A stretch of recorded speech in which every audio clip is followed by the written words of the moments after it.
Vamos a ver el manejo integrado de enfermedades de las plantas.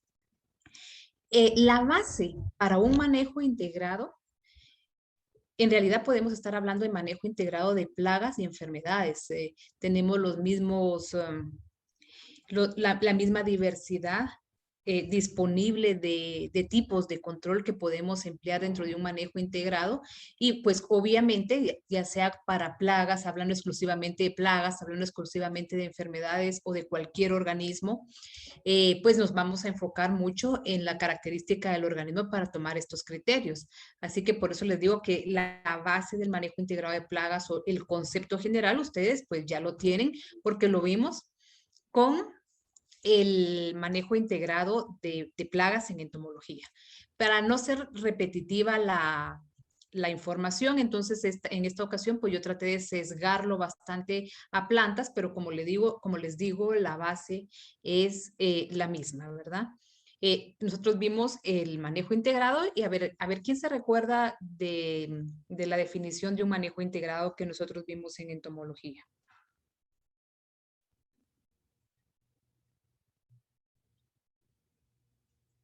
¿Me escuchan, verdad? Sí, tengo el... Pues sí, ¿quién se recuerda? ¿Alguien se acuerda? ¿Qué era un manejo integrado? Ay,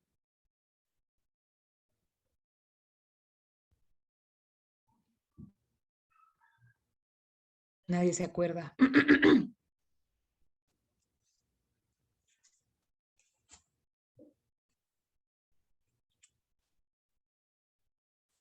Pues sí, a ver quién me dice. Nadie.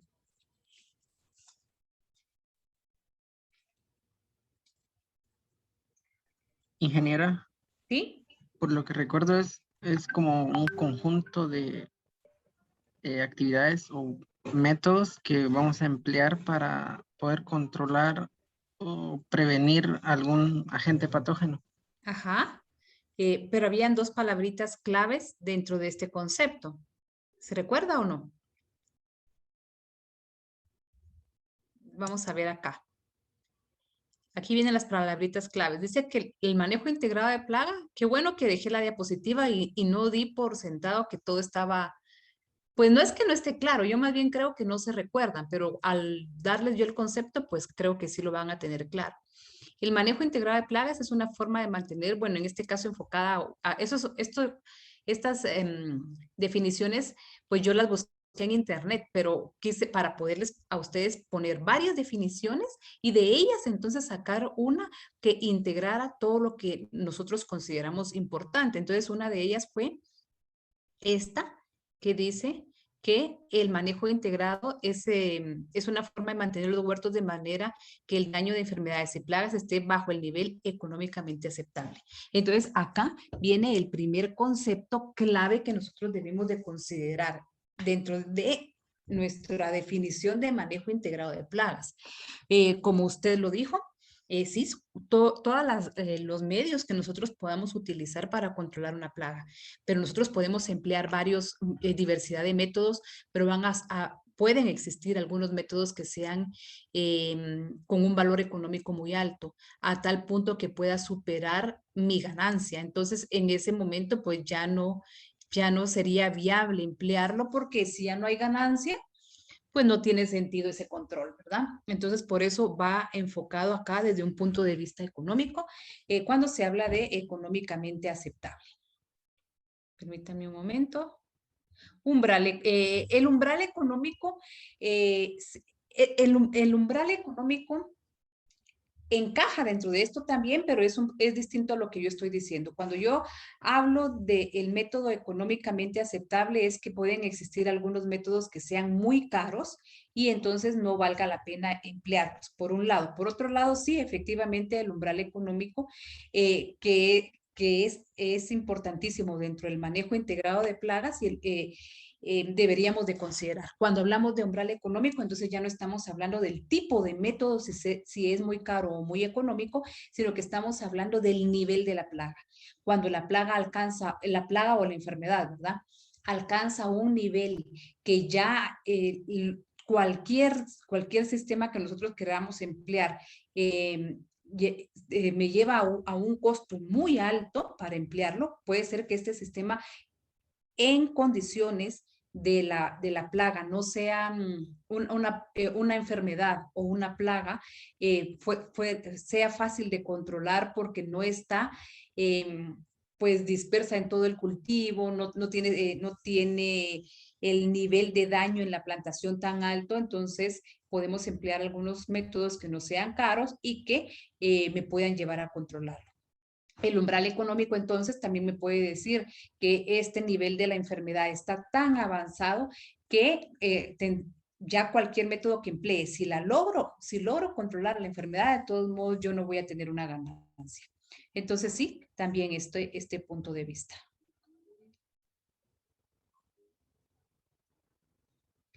Lo que pasa es de que son sinónimos. El umbral sería...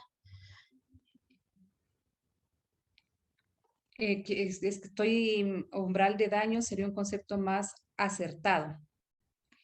No estoy segura exactamente a qué se refiere con esa pregunta.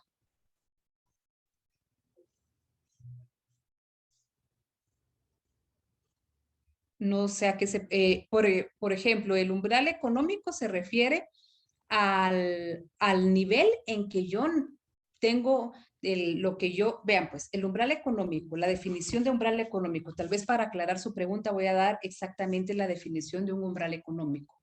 El umbral económico es cuando una plaga o una enfermedad alcanza cierto nivel que se va a igualar al costo, el costo de control se va a igualar a mi costo de ganancia. Ese es el umbral económico. Entonces, cuando nosotros queremos hacer el control de una plaga o enfermedad antes de que el costo de control se iguale a mi ganancia, entonces yo lo que debo de hacer es tratar de emplear o aplicar un manejo antes de llegar al umbral económico. Entonces, ese se llama umbral de acción, que es antes de llegar al umbral económico. Este umbral de daño no sé a qué se refiere exactamente. No sé cómo, no estoy segura qué es lo que me quiere preguntar con esto. Pero no sé si quedó claro con lo que yo le explico de la terminología exacta del umbral económico y del umbral de acción. No sé si está claro eso. Ah, muy bien. Perfecto. Entonces voy a continuar. Bueno, y el otro concepto que nosotros vimos, porque eso lo vimos en el cuatrimestre anterior en entomología, solo que me permite avanzar, tal vez acá. Ahí está. Entonces hablamos de un manejo integrado que dice que es una estrategia que tiene como objetivo controlar las plagas o enfermedades, malezas que afectan a la agricultura con un enfoque sustentable. Cuando yo les platiqué en el cuatrimestre pasado del manejo integrado de plagas, si ustedes se recuerdan, hablamos un poquito de la historia de cómo surge el manejo integrado de plagas. ¿Alguien se recuerda de eso?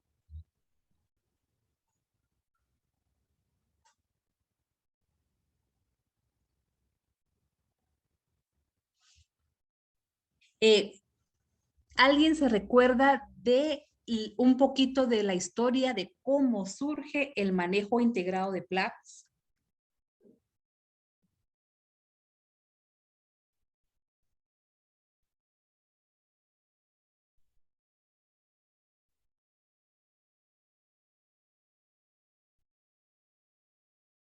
Exactamente, exactamente. Con la Revolución Verde, ¿cómo surge? Con la Segunda Guerra Mundial, la hambruna mundial, la necesidad de producir más alimento, entonces se empieza a abarcar más territorio para siembras, para cultivos. Esto entonces conlleva a que viene a ser como digamos condiciones favorables para que aumenten las plagas y enfermedades, entonces surge la necesidad de controlarlas.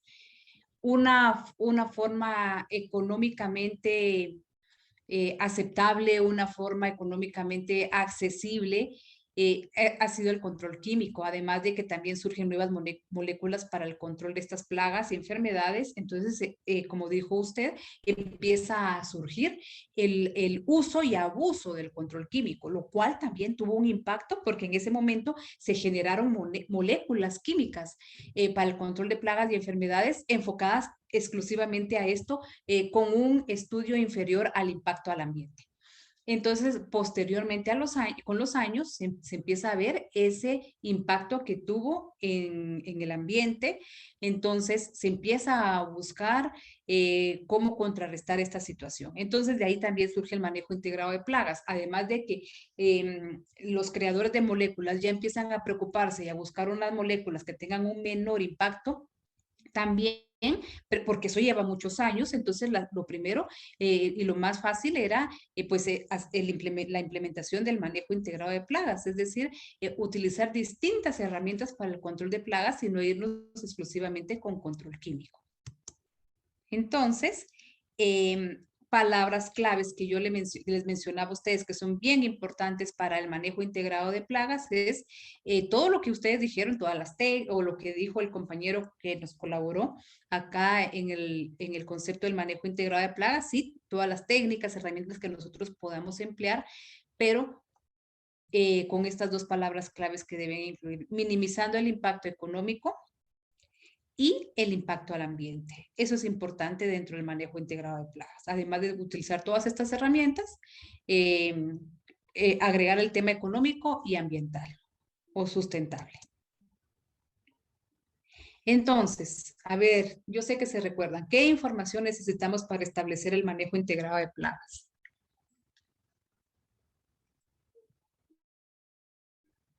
Para establecer un manejo integrado de plagas. Ajá.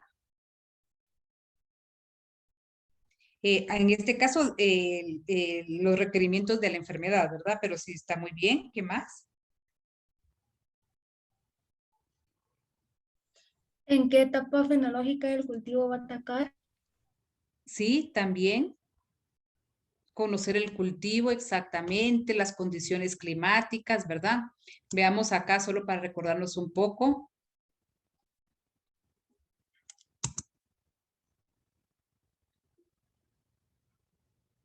Entonces, antes de establecer un manejo integrado de plagas o enfermedades, vamos a hablar plaga, un MIP en general para plagas y enfermedades. Entonces, primero tenemos que saber realmente a quién vamos a controlar, ¿verdad? Ya sea plagas o enfermedades, tenemos que saber quién, porque si no, nosotros podemos establecer un excelente MIP, pero enfocado para una plaga que en realidad no tenemos.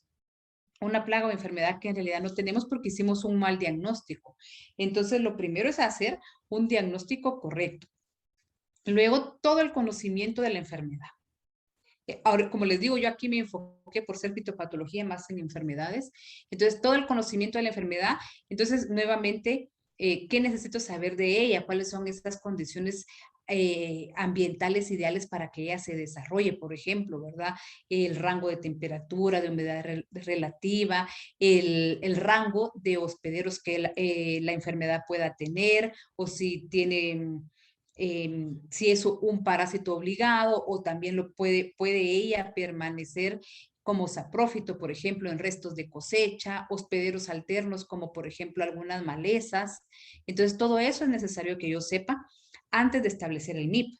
Porque cuando yo establezco mi manejo integrado de plagas, entonces yo ya sé que algunas plantas, pues no, algunas plantas que no son del cultivo, pues no me van a afectar, pero otras sí las debo eliminar porque son plantas hospederas, por ejemplo, ¿verdad? En cuestiones climáticas, si yo sé que estoy en una época en que sus condiciones climáticas no son muy favorables, entonces yo ya sé que tal vez ni siquiera es necesario que yo llegue a un control químico, sino que simplemente con un control cultural yo puedo mantener regulado el manejo de esa enfermedad. Y así debo de conocer entonces todas estas características de la enfermedad. Debo hacer los monitoreos porque yo puedo establecer, por ejemplo, algunas prácticas culturales preventivas, pero en algún momento sí debo de tomar otras acciones más directas hacia la enfermedad y eso lo voy a hacer únicamente o debería hacer únicamente basado en el monitoreo, ¿verdad? porque si yo no tengo presencia de la enfermedad, las condiciones no son adecuadas, ¿para qué yo voy a aplicar? Voy a aplicar, por ejemplo, valga la redundancia, una aplicación preventiva de algún fungicida, en el caso fuera un hongo, si realmente no hay condiciones para que este se desarrolle. Las condiciones son mínimas y estoy haciendo mis estrategias culturales, entonces de repente no valdría la pena hacer esto y es un costo adicional que tal vez no valga la pena y que pueda tener algún impacto también, ¿verdad?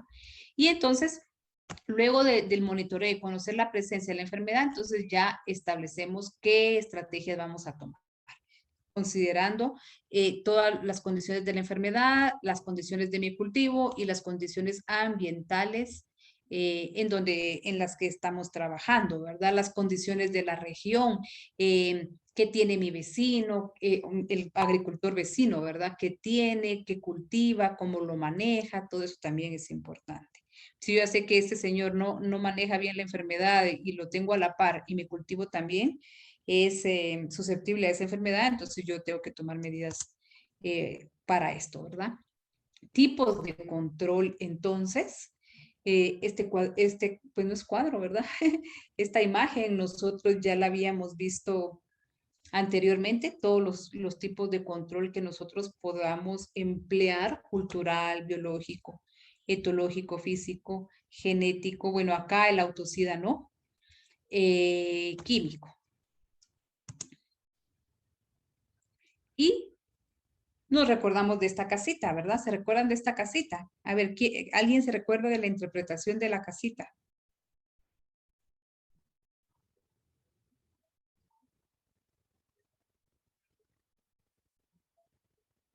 Los pilares del MIP, creo. Ajá, eso es para empezar. Voy a ponerle un poquito de volumen acá. Los pilares del MIP. Pero antes de establecer estos pilares, ¿qué es importante? ¿Cuáles son nuestros cimientos?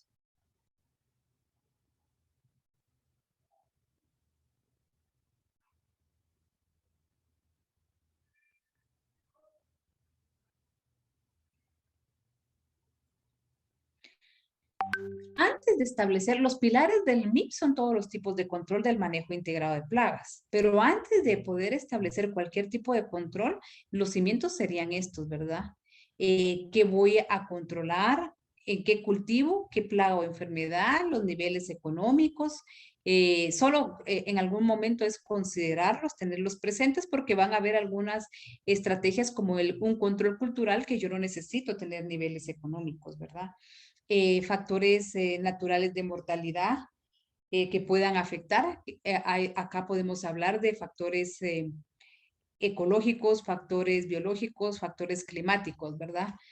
Todo esto. Entonces ya basado en todo lo que yo tengo acá, entonces ya establezco los distintos tipos de control.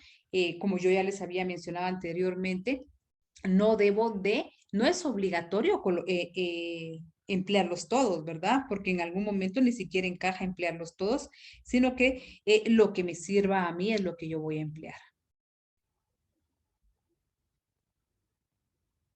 La unidad de manejo es el cultivo.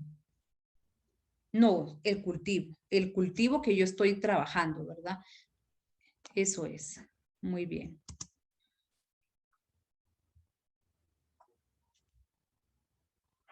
Entonces, para establecer el manejo integrado de plagas, ya lo vemos como un rompecabezas, ¿verdad? ¿Qué es lo que yo debo controlar? Debo de tener toda la información que necesite, ¿verdad? Acá tenemos hasta información, si ustedes pueden ver, información que no va directa al cultivo, pero que tiene un impacto en el manejo. Por ejemplo, acá la capacitación. Si yo voy a tener gente que va a ir a hacer los muestreos, pues todos son varios las personas que van a hacer muestreos, deberían de manejarse con el mismo criterio, porque si no yo voy a tener una información por un lado, otra por otro, y no van a coincidir, entonces los criterios son distintos y entonces la implementación pues no va a ser constante, ¿verdad? Entonces es bien importante esto, los monitoreos, inspección, tener todo documentado y los distintos tipos de manejo que nosotros podamos emplear. Entonces, solo para recordarnos un poquito de los distintos tipos de control, tratando de enfocarlos principalmente a enfermedades. Entonces, veamos acá. Ve, ahora cambió la transición, el tetraedro de la enfermedad. ¿Se recuerdan de este? ¿Qué lleva? A ver, ¿quién me acuerda? ¿Quién me recuerda, mejor dicho? Ahí ya puse uno. Patógeno. Ajá, muy bien. ¿Y aquí alguien escribió? Anderson, muchas gracias por colaborar, porque ha estado preguntando y colaborando. Clima, muy bien, excelente. Entonces, veamos acá.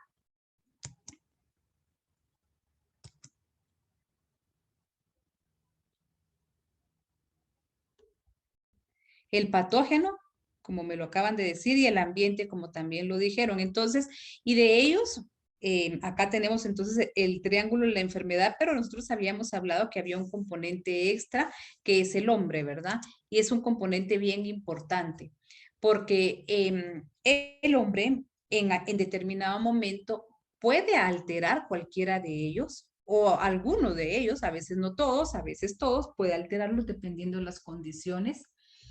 Y esta alteración o este manejo que emplee el hombre puede ser a favor de él para el manejo de la enfermedad o un mal manejo favoreciendo la enfermedad. Entonces, el rol del ser humano, del agricultor, es bien importante porque puede ayudar al control o indirectamente, sin hacerlo obviamente a propósito, pero puede favorecer el desarrollo de la enfermedad por el desconocimiento de algunas situaciones, ¿verdad? Entonces, basado en el tetraedro o en el triángulo de la enfermedad, nosotros vamos a tomar ciertos criterios para el control de plagas y enfermedades. Veámoslo acá. Dice, prácticas culturales basados en el triángulo, ¿verdad? Porque a mí me está tapando la diapositiva así. Y el triángulo de la enfermedad. Acá tenemos entonces prácticas culturales basadas en este triángulo. ¿Cómo sucede esto? Veamos.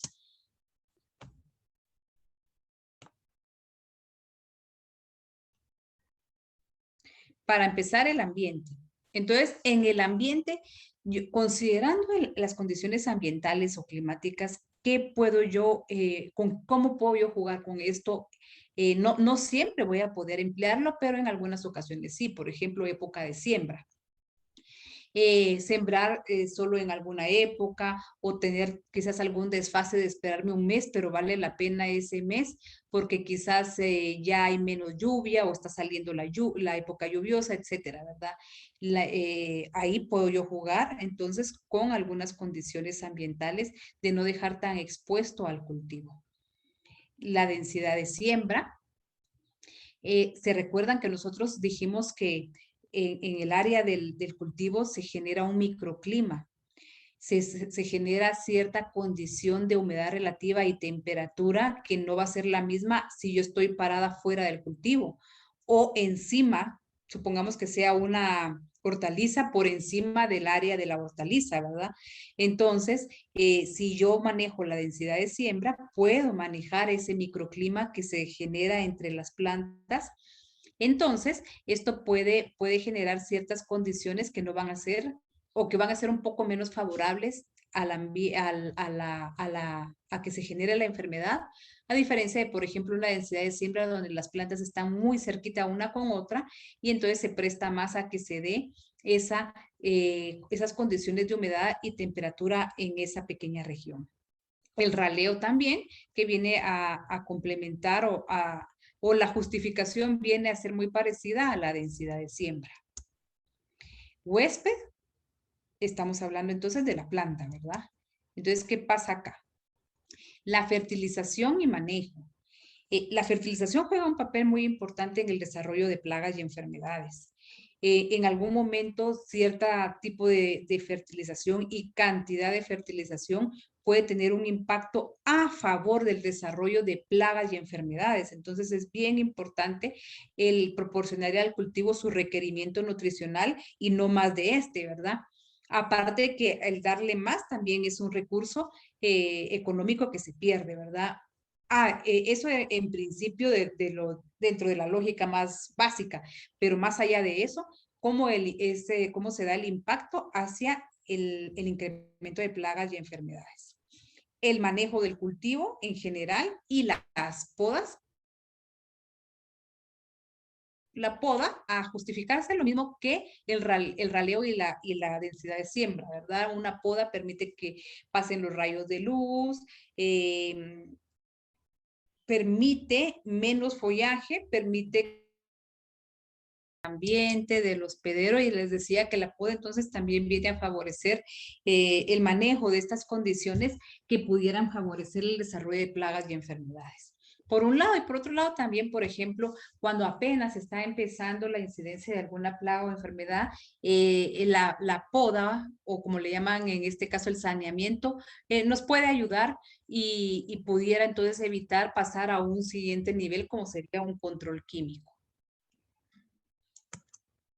Y el patógeno, entonces, yo tomo criterios acá que sean nuevamente, que no sean a favor del patógeno. Por ejemplo, la rotación, buscar aquellos cultivos, en un caso sea posible aplicar, buscar cultivos en donde yo pudiera romper el ciclo del patógeno. Por ejemplo, el patógeno, no seguir con crucíferas, aunque sean distintos cultivos, pero con crucíferas, porque ahí pues vamos a tener las mismas enfermedades, ¿verdad? Aunque sean distintos cultivos. Entonces, tratar de ir rotando.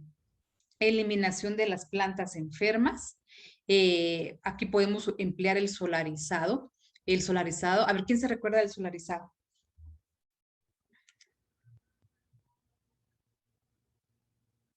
¿Quién se recuerda en qué consiste?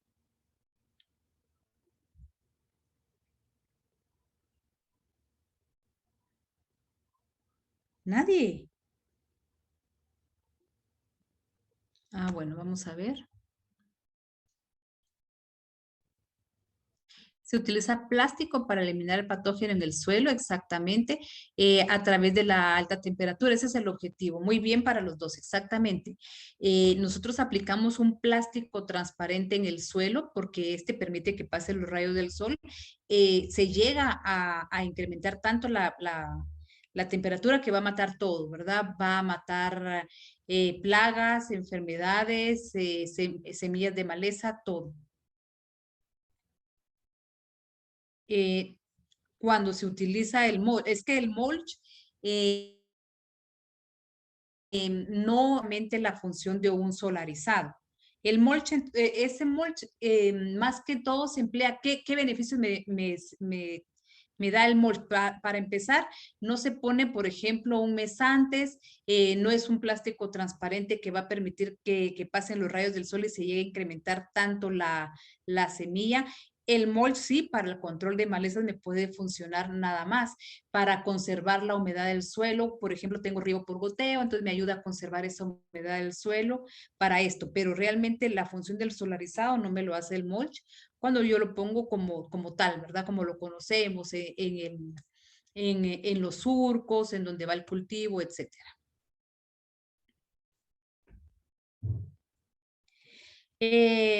¿Cuánto alcanza un solarizado?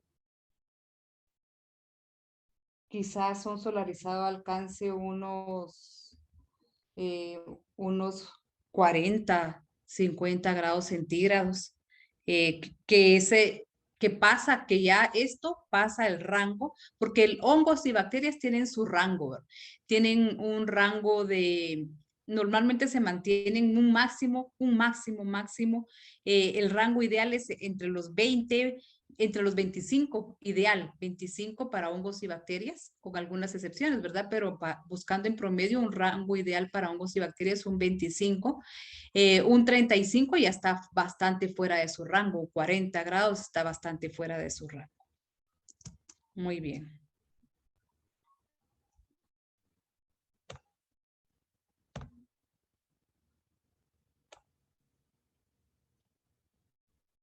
Entonces, Prácticas culturales, cuando hablamos de prácticas culturales, hablamos de un manejo agronómico, ¿verdad? Un control cultural.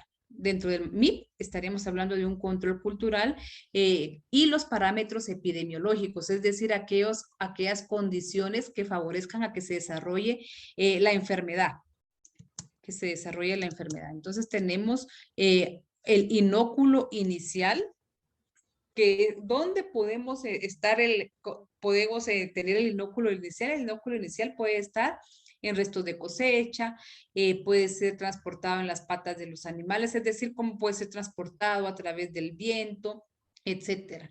Entonces, para esto, entonces podemos pensar siempre en rotación de cultivos, el solarizado, el laboreo profundo. Supongamos que tenemos el antecedente en el historial que tuvimos problemas con cierta plaga o enfermedad en periodos anteriores. Exactamente, eso es importantísimo, ¿verdad? La eliminación de residuos de cosecha, que esta debería de hacerse en el momento que terminamos de cosechar, levantar esos residuos y sacarlos, eliminarlos, ¿verdad? Y no dejarlos ahí y levantarlos hasta una semana antes o unos días antes de la siembra, porque entonces allí siguió propagándose el movimiento de puede también quedar algo por ahí, entonces lo ideal es sacar la cosecha y evitar que se siga incrementando ese inóculo. Bueno, acá tenemos la tasa de desarrollo de la enfermedad. Para el manejo de esto, la tasa de desarrollo de la enfermedad es con qué velocidad se va a ir desarrollando esta enfermedad. Aquí tenemos entonces la densidad de siembra, lo que ya habíamos hablado, la densidad de siembra, además de este manejo de microclimas, también una planta muy cercana a otra, pues va a ser mucho más sencillo, por decirlo de esta forma, contagiarla, ¿verdad? La fertilización, que ya explicamos, cómo la fertilización viene a favorecer el desarrollo de plagas y enfermedades. El raleo de las plantas también favorece a favor nuestro, ¿verdad? El control de la enfermedad.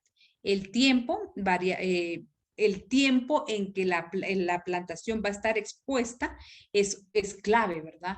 Entonces, si yo elijo variedades precoces, pues voy a tener mi cosecha en menor tiempo, entonces tengo menos expuesto, menos riesgo a la enfermedad, a que llegue a incrementar tanto la tasa de la enfermedad relacionada con el tiempo, la época de siembra, como yo también puedo jugar con estos factores que puedan favorecer el desarrollo de la enfermedad.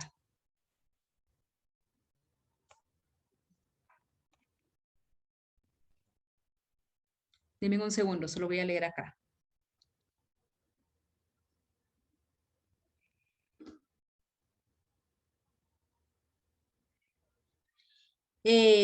¿A qué le llama quema controlada? En el mismo suelo, o sea, en el área donde vamos a sembrar.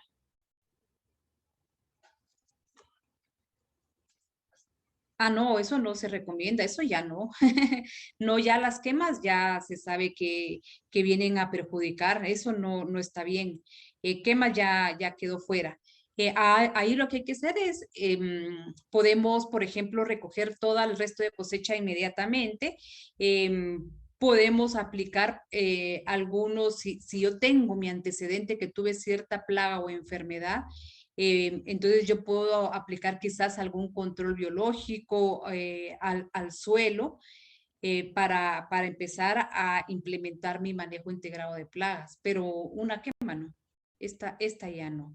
Sí, sí, como usted lo dijo, son más las desventajas que las ventajas. Entonces no, quema no.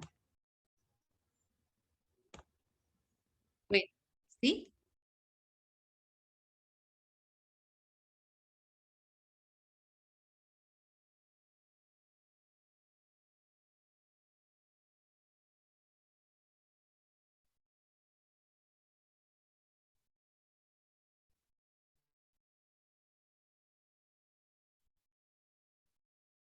Ah, ya.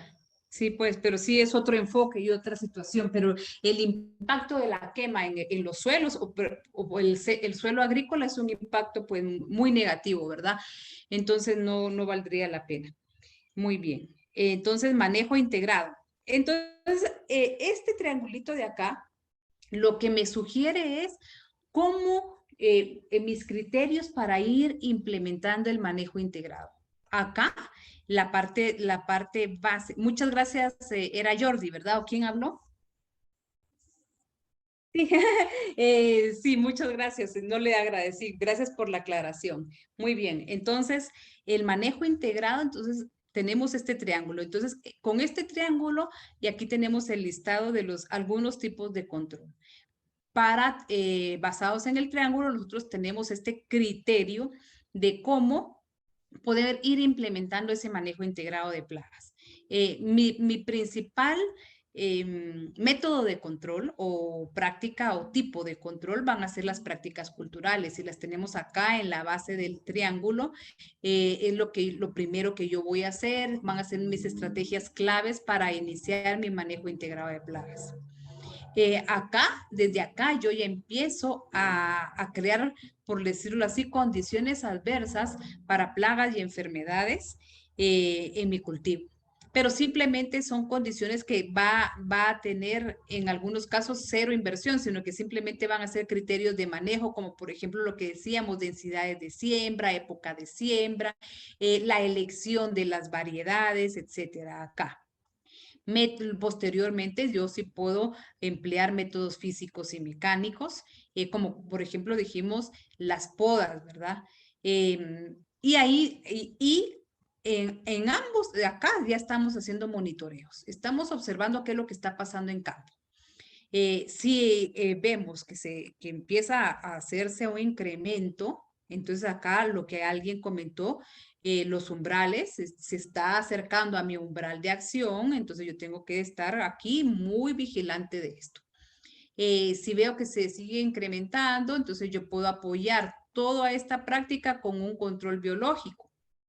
Puedo hacer alguna aplicación o liberación de algún controlador biológico hasta llegar al momento en que todo esto que me permite, me permite ganar tiempo. Yo estoy haciendo ciertos tipos de controles y estoy ganando tiempo. ¿Para qué? Para que cuando la plaga o la enfermedad llegue a un nivel en que yo ya tengo que tomar un criterio más drástico, como un control químico, es decir, a su umbral de acción, yo lo haga ya casi al finalizar el ciclo del cultivo y no desde que tengo, qué sé yo, 15 días, 3 semanas de haber establecido el cultivo porque nunca hice nada para hacerlo. Si yo no hago nada de esto, entonces, qué sé yo, a los 15 días o 3 semanas yo ya tengo que estar aplicando un químico. En cambio, si yo empiezo a hacer todo esto, estoy estableciendo condiciones adversas, controlando esta situación. Entonces, la curva, supongamos que acá viene mi curva acá de incremento de la plaga o enfermedad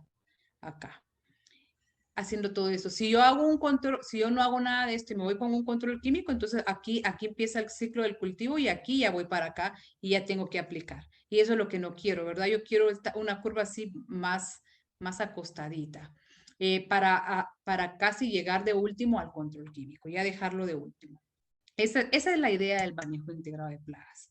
Y está muy bien representado con ese triángulo. Entonces aquí tenemos algunas prácticas, como lo habíamos mencionado, las podas, el uso de tutores. ¿Se recuerdan por qué usábamos el uso de tutores?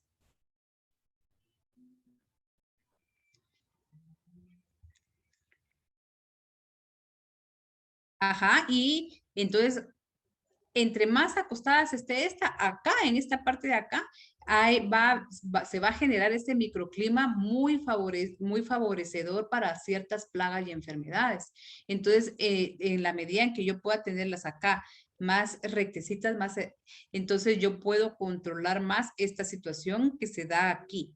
El control de este microclima, porque por ejemplo, acá va a haber mayor humedad, se va a evaporar más difícil, más tardado el agua que quede acá, a diferencia de esta situación, cuando está acá. Entonces, conforme acá haya mayor humedad relativa, o una temperatura que pudiera ser más fresca, más adecuada para el desarrollo de plagas y enfermedades, yo voy a tener más problemas aquí, en este tipo de manejo. Algunos otros criterios que debemos de considerar: la destrucción de residuos de cosecha, que ya habíamos hablado, el uso de semillas sanas, de preferencia se emplea una semilla certificada, y la semilla certificada normalmente ya viene tratada con algún fungicida y o insecticida, ¿verdad? Dependiendo. Las podas que ya hablamos, la remoción de alguna planta, por ejemplo, las plantas viróticas, que ya vimos la importancia de la remoción de una planta virótica, la destrucción de órganos afectados. Periodos libres de cultivo o de barbecho, eliminación de plantas espontáneas o maleza. La planta, hay algunas plantas que son espontáneas, es decir, es una planta del cultivo. Por ejemplo, en la temporada anterior sembramos papa y por ahí se quedó una papa. Y posteriormente ahora me toca mi ciclo de otro cultivo, entonces ya dejo esta planta espontánea, porque la voy a dejar porque de repente sí, dígame.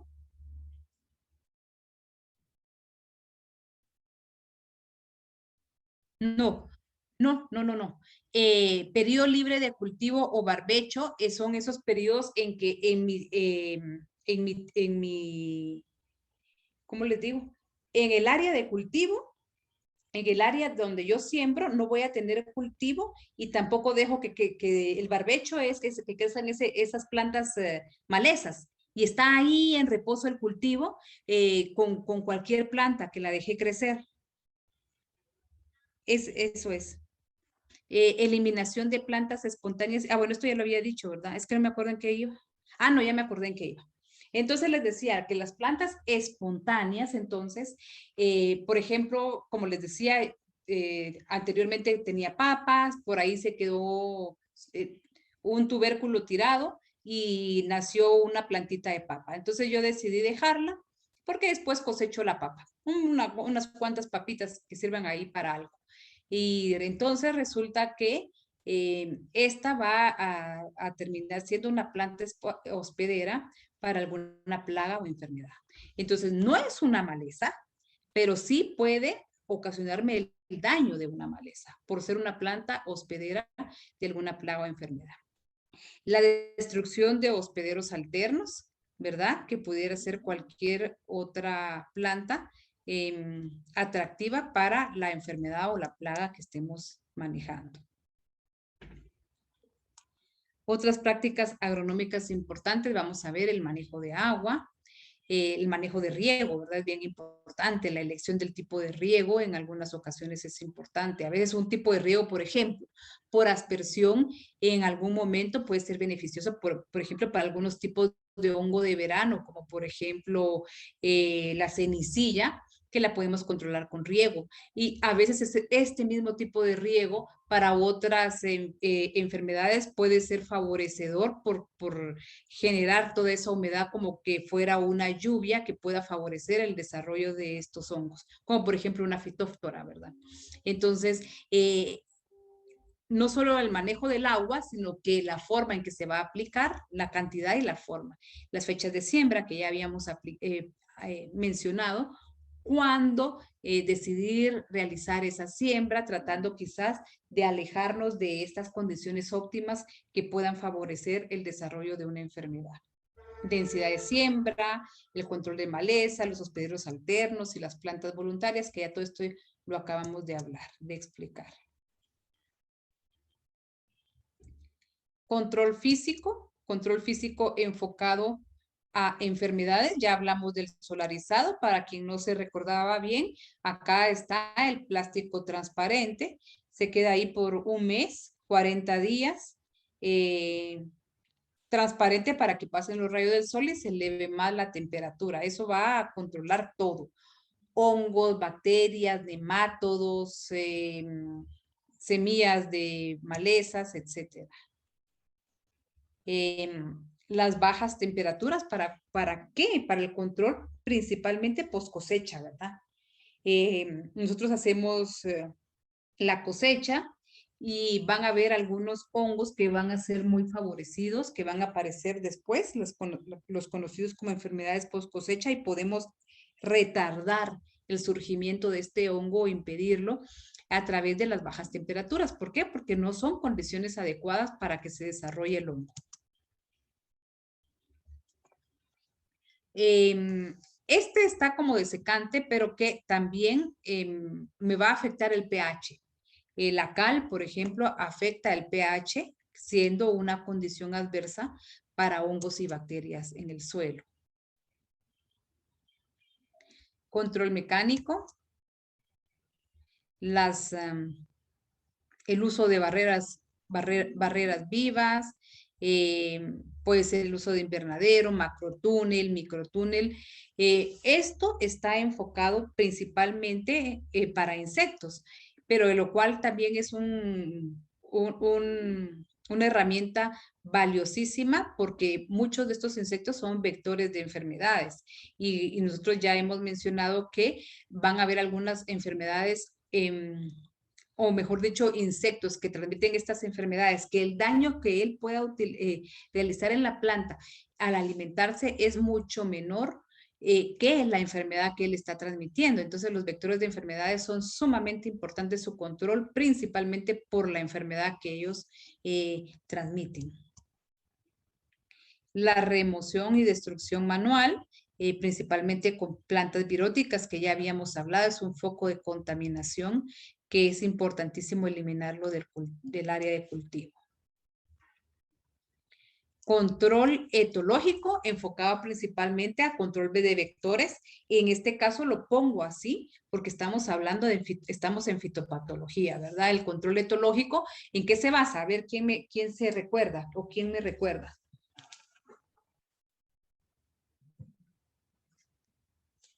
¿O en qué consiste?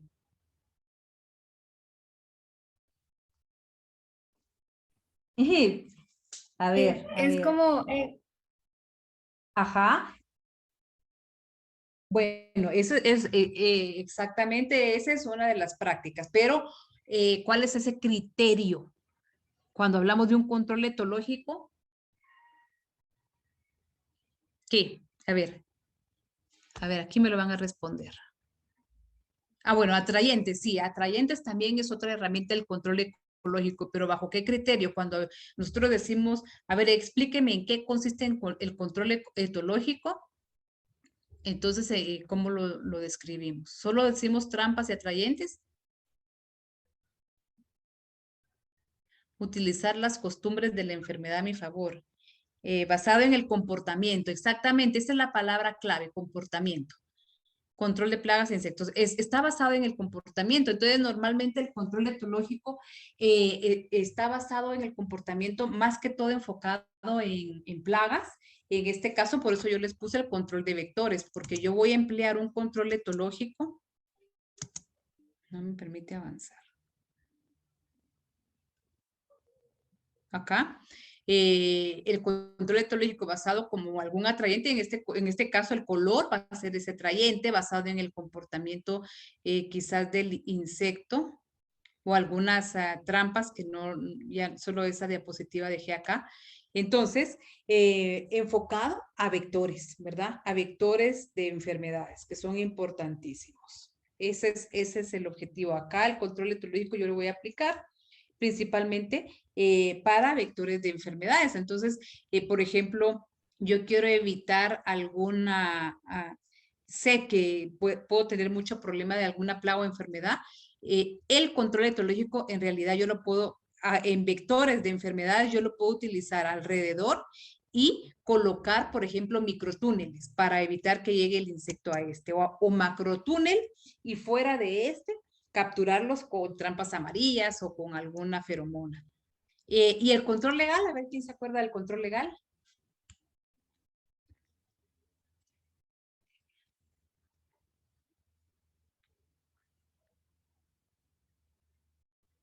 $32.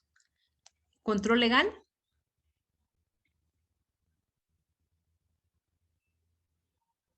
Nadie.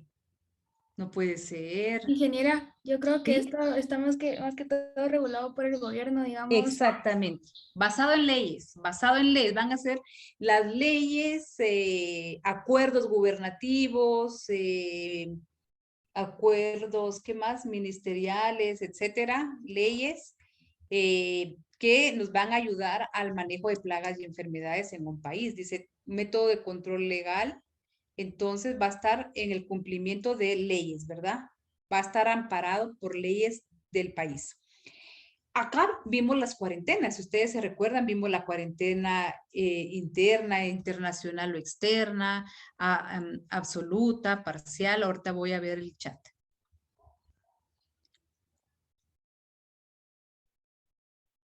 No, Laser, a ver, el uso de trampas es una forma de controlar o solo de monitorear el tipo de plagas. Lo puede emplear de las dos formas. Usted pone sus trampas y le va a servir como trampa para que, porque igual va a capturar, y yo no sé si usted ha tenido la oportunidad de ver en campo trampas amarillas o azules, que son las más comunes, totalmente repletas, pero no queda ni un pequeño espacio libre porque ella está funcionando para capturar. Pero si usted empieza, desde que la pone, empieza a observar, usted está monitoreando a través de esa trampa. Entonces usted lo puede emplear de las dos formas.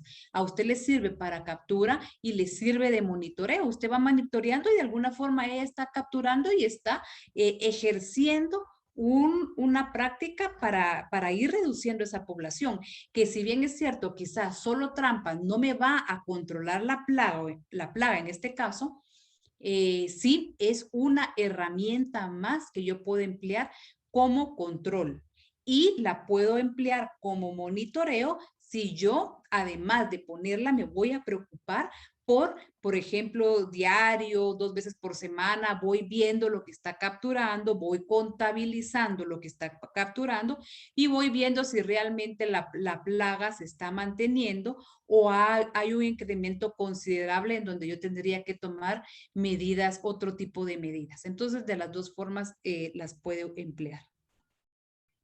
No sé si me preguntó algo más, quiero ver.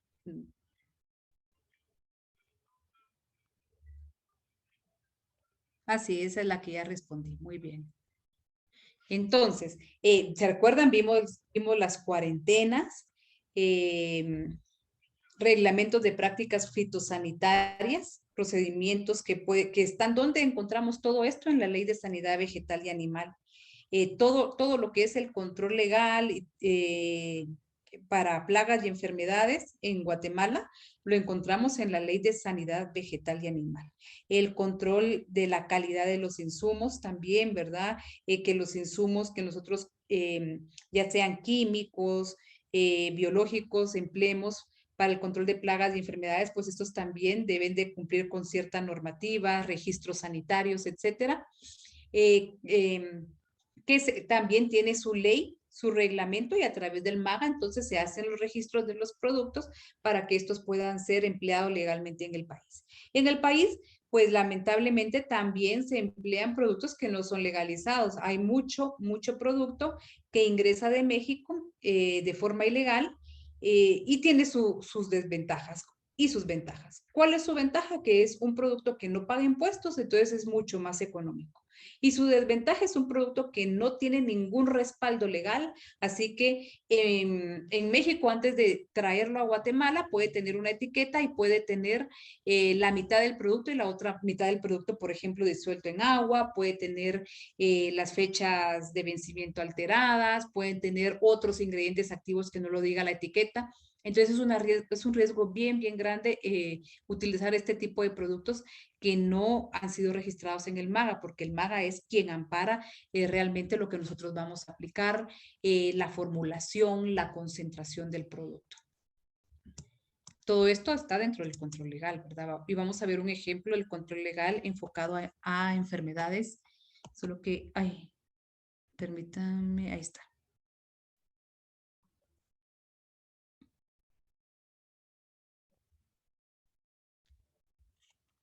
Perfecto.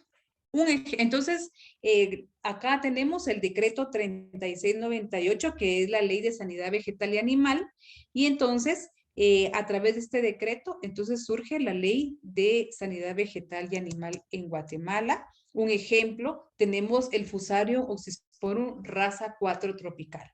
En lo que va el curso hemos platicado varias veces de este hongo, un hongo que sabemos que esta raza no está presente en Guatemala, en América, se encuentra hasta donde yo sé, únicamente en Colombia, en una pequeña región de Colombia, porque Colombia la ha logrado mantener restringida. Entonces es una enfermedad que está en cuarentena, una enfermedad cuarentenaria. Entonces, acá tenemos, ¿verdad? A escala de Centroamérica también se emitió una alerta, o sea, Guatemala emite una alerta para evitar que ingrese algún producto que sea una fuente de contaminación de esta enfermedad. Y entonces tienen alerta cuarentenaria puertos y aeropuertos para el monitoreo y evitar. Esto es control legal, ¿verdad? Estamos hablando de cuarentenas, las inspecciones. A nivel de Centroamérica, pues también se está dando esta situación. Por ejemplo, en Izabal, ellos están haciendo fumigaciones en los puertos para el control fitosanitario de mercadería vegetal de este producto para evitar que ingrese la enfermedad al país. Todo esto es control legal. ¿Por qué control legal? Ahorita voy a regresar acá. ¿Por qué control legal? Porque antes que el producto pueda ingresar a Guatemala, debe de ser fumigado. Y es obligatorio. ¿Y cómo podemos hacer una fumigación obligatoria para un producto para importar? A través de la ley.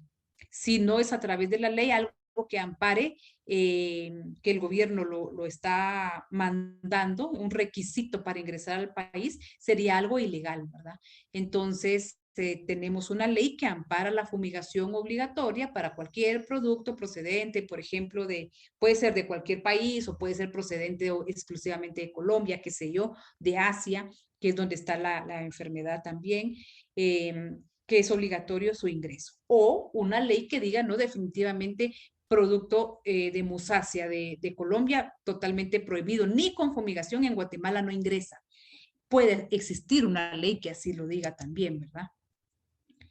Medidas de implementación que también amparadas con la ley, las inspecciones, por ejemplo, en los equipajes del aeropuerto, no cualquiera, eso lo vimos también en el cuatrimestre pasado, no cualquiera puede venir y llegar y decir, a ver, le registro su equipaje, o cuando lo vimos el cuatrimestre pasado, a ver, le registro su carro, bájese que le voy a registrar que no lleve alguna fruta. Viene del aeropuerto y abra su equipaje que se lo voy a registrar, esta acción o actividad está amparada por la ley. Si no fuera ilegal, ¿verdad? Se fortalecieron las fumigaciones en los puertos como estrategia para la prevención del ingreso de Fusarium oxysporum raza 4 tropical. Se actualizaron los requisitos y se siguen actualizando los requisitos de material vegetal sujeto a importación provenientes de cualquier origen. Cuando empezó todo eso, actualmente no sé cómo está, se suspendió temporalmente la importación de productos vegetales de países con sospecha de brotes. Actualmente no sé cómo está, pero las medidas inmediatas que toma Guatemala cuando Colombia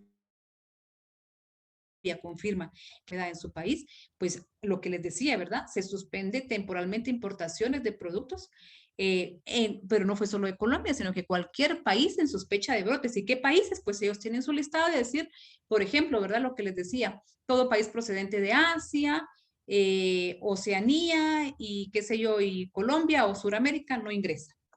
Se activa la de vigilancia a nivel nacional. También se hicieron simulacros en Guatemala, entrenamientos para el manejo en dado caso se llegara a detectar algún brote en el país.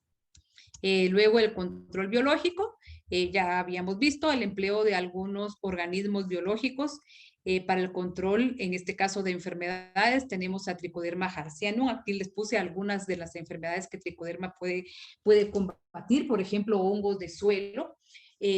Lo que les decía, ¿verdad? Que ahí tuvimos alguien que me decía de las quemas, que tal vez había esa pequeña confusión, pero como para aclarar un poco, puedo aplicar Trichoderma al suelo. antes de la siembra, por ejemplo, una semana antes de sembrar, yo aplico tricoderma para que ella empiece a trabajar allí. Ahí podemos encontrar el control de algunas enfermedades de suelo como Fitium, Phytophthora, Fusarium, Rhizoctonia. Algunas otras enfermedades que no aplico al suelo, yo puedo aplicar tricoderma foliar, por ejemplo, el mildium pulvoroso, que es la cenicilla, algunas rollas, Bacillus subtilis también, que puedo aplicar al suelo o aplicar foliarmente. Tricoderma es un hongo antagonista. Un hongo antagonista quiere decir que parte de las propiedades y ventajas de tricoderma es que él va a ir invadiendo la raíz y no va a permitir que el otro hongo llegue a la raíz y lo va como eliminando. ¿Cómo lo va eliminando? Hay una competencia, por ejemplo, todo esto es la raíz. Entonces, tricoderma empieza a colonizar la raíz, dejándole poco espacio al otro hongo, por un lado. Por otro lado, tricoderma también se auxilia, por ejemplo, de algunas enzimas que ayudan a matar o inhibir el crecimiento del hongo. Y así es como ella va, sigue ganando espacio en el sistema radicular y no permite que el hongo afecte a la raíz. Van a haber algunos hongos como tricoderma, que también son inductores de resistencia de la planta. Es decir, que además de eso, ellos van a favorecer a que la planta pueda fortalecer, dicho de alguna forma, de esta forma, fortalecer su sistema inmunitario, que la planta fortalezca sus defensas propias de ella contra enfermedades, plagas y enfermedades. En 2 minutos, en 3 minutos se corta. Tengo un video, pero yo necesito saber la hora. Me voy a salir de pantalla. Vamos a ver. Quiero ver la hora. 9:45. Sí da tiempo. Perfecto. Me sale el tiempo exacto. Entonces voy a compartir el video.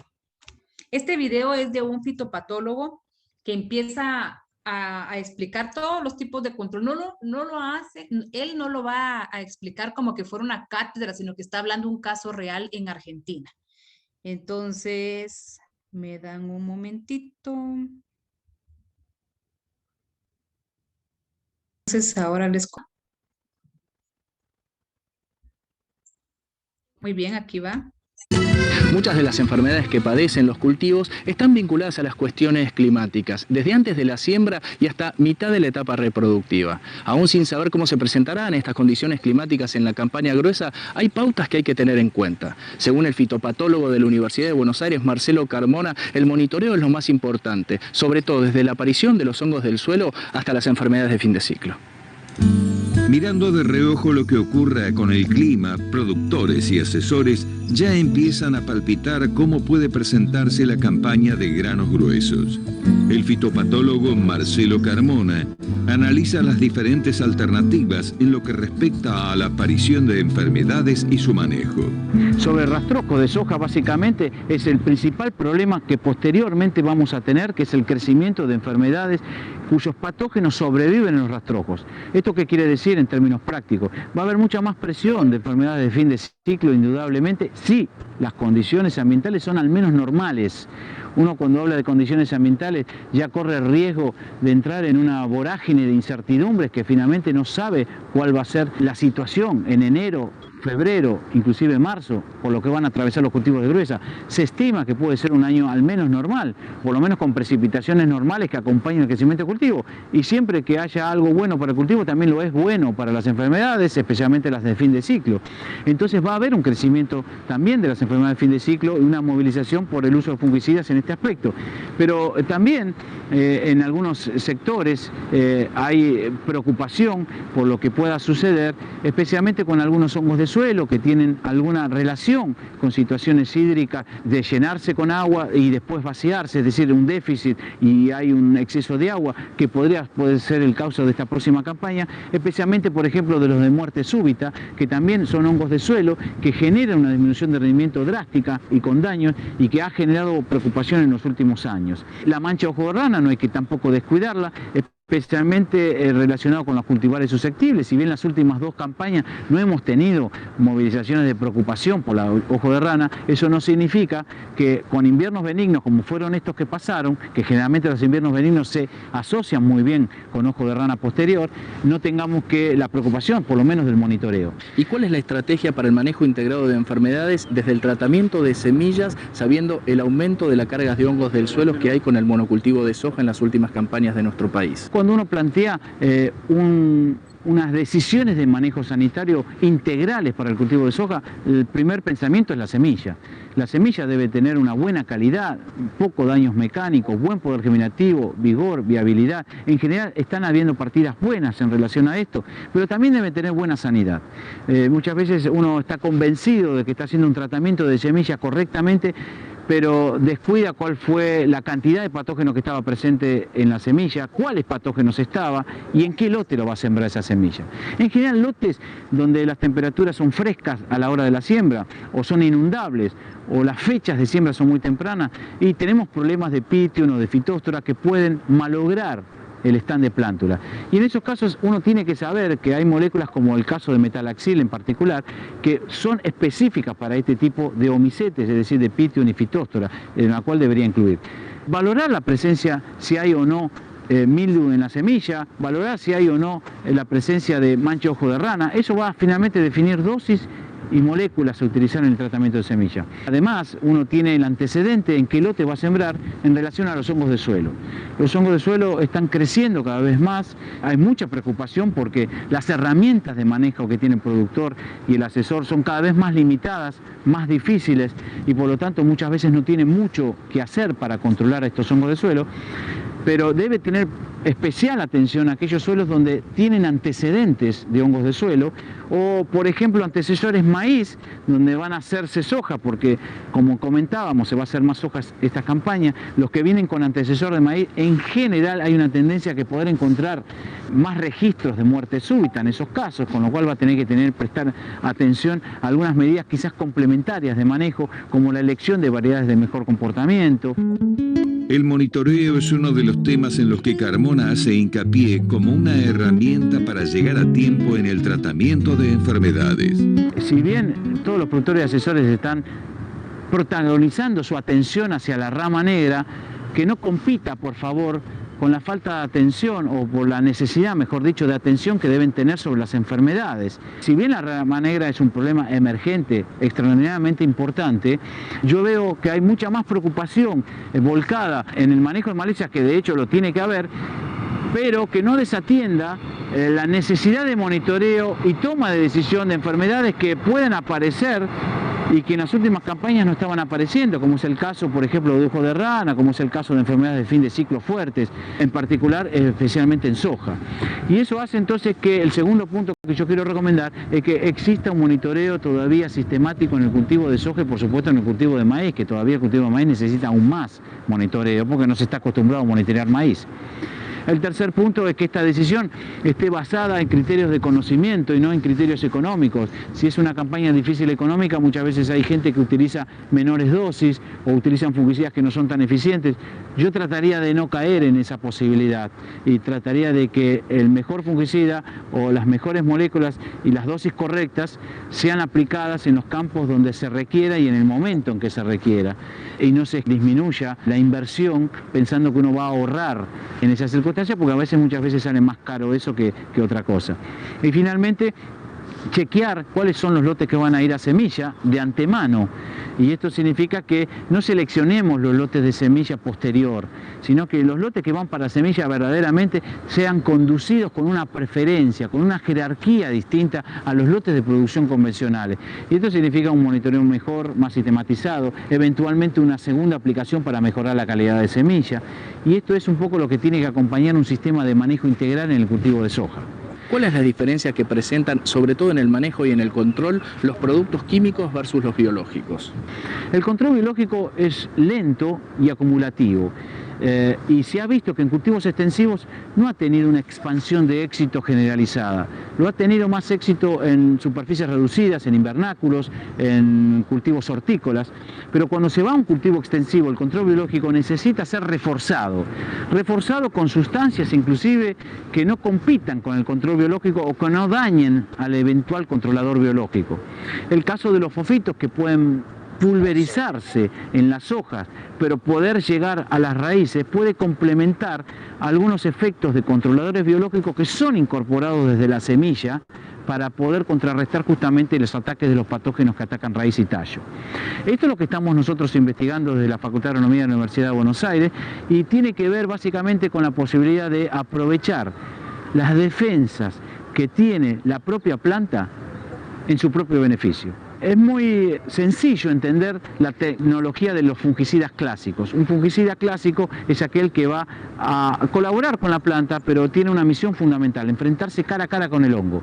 En cambio, estos controladores biológicos o los fofitos lo que hace es también ayudar a la defensa en contra de los patógenos, pero lo hace desde la propia producción de defensas que tiene la planta. Es decir, como que activa un ejército interno químico que tiene la planta para poder contrarrestar los avances de patógenos, sean foliares o de raíz, sin que sea incompatible con el ambiente. Por el contrario, son sumamente compatibles, sustentables, económicos y fundamentalmente complementan desde otro lugar prácticamente desconocido en cultivos extensivos, que son el incremento de lo que nosotros llamamos resistencia sistémica adquirida o inducida si se tratara de microorganismos. La inversión en capacitación y difusión del conocimiento es una de las claves para acortar la brecha entre las tecnologías disponibles y la adopción de las mismas. Yo creo que hay una brecha entre la tecnología disponible que hay y la mayor cantidad de tecnología que hay todavía y la toma de decisión o la adopción de esa tecnología. Pero yo creo que esa brecha se produce básicamente porque todavía es necesario invertir más conocimiento para unir al productor con la tecnología. Si bien la tecnología está disponible, creo que le está faltando formación y le está faltando información sobre lo que puede provocar esa tecnología cuando es usada en base en el conocimiento. Me parece que esa brecha se podría acotar si insistimos con el conocimiento, si insistimos con la capacitación, si insistimos con que la tecnología ya hoy no es suficiente, si bien es necesaria, no es suficiente, y que lo que es necesario en este momento es aportar más conocimiento por hectárea.